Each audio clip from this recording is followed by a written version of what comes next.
अस्सलाम वालेकुम। आप सबका क्या हाल चाल है। उम्मीद करता हूँ आप सब खैर खैरियत से होंगे और अल्लाह ताला की हिफाजत में होंगे। 27 जुलाई 2022 and the day is Wednesday. Time के लिहाज से अगर बात कर ली जाए तो शाम के 6:55 हो चुके हैं। पाकिस्तान में 4 तरह के मसाइल चल रहे हैं। नंबर 1, पाकिस्तानी रुपी बहुत तेज़ी के साथ डी वैल्यू हो रहा है अगेंस्ट डॉलर। पॉलिटिकल इंस्टेबिलिटी आप सबके सामने है, इकोनॉमिकल इंस्टेबिलिटी आप सबके सामने है, इंपोर्ट्स के ऊपर बैन है और State Bank of Pakistan LCs open नहीं कर रहा, जिसकी वजह से जो थोड़ी बहुत इंपोर्ट होनी भी है वो भी नहीं हो पा रही। किसी भी मुल्क में जब इस तरह के हालात होते हैं तो हर इंडस्ट्री अफेक्ट होती है। ये फेवरेबल इन्वायरमेंट नहीं है किसी भी सेक्टर के लिहाज से। बट आज हम जिस सेक्टर के लिहाज से बात करें दैट इज़ ऑटो इंडस्ट्रीज़। जितनी हम पाकिस्तान में काम कर रही हैं, जितनी भी ऑटो इंडस्ट्रीज़, जितने भी ऑटो मैन्युफैक्चरर्स पाकिस्तान में काम कर रहे हैं, उनका आज की डेट का सबसे बड़ा मसला है टाइम पे चीज़ें डिलीवर करना।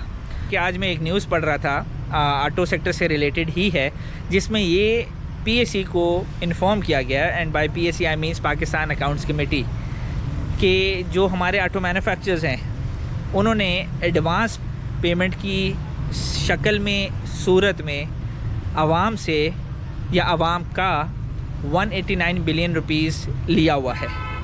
ये मैं किसी एक ऑटो मैन्युफैक्चर की बात नहीं कर रहा, मैं बेसिकली टॉप 10 जो पाकिस्तान के ऑटो मैन्युफैक्चरर्स हैं उनकी बात कर रहा हूँ, जिसमें Honda, Toyota, Suzuki, Changan, proton, हैवल, ये सारी कंपनी, होंडाई, किया, ये सारे शामिल हैं। और 189 बिलियन रुपीज़ इन सब कंपनीज़, टॉप 10 कंपनीज़ में डिस्ट्रीब्यूट हुए हैं।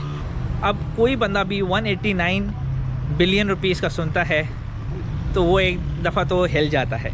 वजह यह है कि majority of us even don't know कि बिलियन के 1 बिलियन के अंदर सिफर कितने आते हैं, और what to talk about 189 billion. Talking about Toyota Indus motors, 99.2 billion rupees उनके पास एडवांस अमाउंट की मद में अवेलेबल हैं। सुजुकी के पास 35.4 बिलियन रुपीज़ हैं, होंडा के पास 21.8 बिलियन, मास्टर चंगान के पास 11 बिलियन, किया लकी मोटर्स के पास 10.6 बिलियन, होंडाई निशाद के पास 6.9 बिलियन, अलहाज ऑटोमोटिव जो प्रोटॉन को कर रहे हैं उनके पास 1.7 बिलियन, और गंदारा निसान लिमिटेड जो है उनके पास 1.6 बिलियन, और साजगार इंजीनियरिंग वर्क्स लिमिटेड जो है उनके पास 0.7 बिलियन, और इन दी एंड रेगल ऑटोमोबाइल जो हैं उनके पास 0.3 billion in the shape of advance amount available है। एडवांस अमाउंट्स ऑलरेडी उन सब के पास हैं, टेंटेटिव टाइम पीरियड वो ऑलरेडी दे चुके हैं, बट इंपोर्ट्स में इश्यूज़ होने की वजह से, सीकेडी यूनिट्स को इंपोर्ट टाइम पे ना करने की वजह से, ना कर पाने की वजह से डिलीवरीज़ में डिले आ रहा है। जब डिलीवरीज़ में डिले आ रहा होता है तो उसका दूसरा मतलब ये होता है कि जो प्रोडक्शन लाइन है उसके अंदर प्रॉब्लम आ रहा है, और प्रोडक्शन लाइन में तब प्रॉब्लम आ रहा होता है कि जब जो चीज़ें रिक्वायर्ड हैं वो आपके पास रेडिली अवेलेबल ना हो। पाकिस्तान मैक्सिमम चीज़ें इंपोर्ट करता है। ऑटो मैन्युफैक्चरर्स के लिहाज से जो इंपोर्ट होने वाली मेजर चीज़ें हैं वो सीकेडी यूनिट्स में काउंट होती हैं, और सीकेडी यूनिट्स इंपोर्ट नहीं हो पा रहे क्योंकि State Bank of Pakistan LCs open नहीं कर रहा। ऑटो मैन्युफैक्चरर्स को एग्जैक्टली पता है कि उनकी सिचुएशन है क्या, वो आज की डेट में इन सब मसाइल के बीच में रहते हुए कितनी प्रोडक्शन कर सकते हैं, कितने टाइम पीरियड के अंदर गाड़ी डिलीवर कर सकते हैं।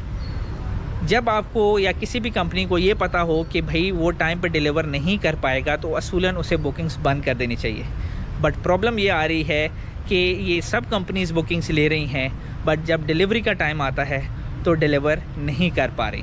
पीएसी वालों के मतलब उन्होंने भी यही सवाल ऑटो मैन्युफैक्चरर से पूछा है कि जब ये प्रॉब्लम्स चल रही हैं तो आप बुकिंग्स ले क्यों रहे हैं। बट ओवरऑल ऑटो सेक्टर को देखा जाए तो काफ़ी गंभीर सिचुएशन है। तो ये था आज का व्लॉग। उम्मीद करता हूँ आपको पसंद आया होगा। पसंद आने की सूरत में वीडियो को लाइक कर दें, शेयर कर दें, चैनल को सब्सक्राइब करना ना भूलें ताकि रोज़ाना की अपडेट्स आपको मिलती रहें। राह चलते हुए साइनिंग आउट। अल्लाह हाफिज़।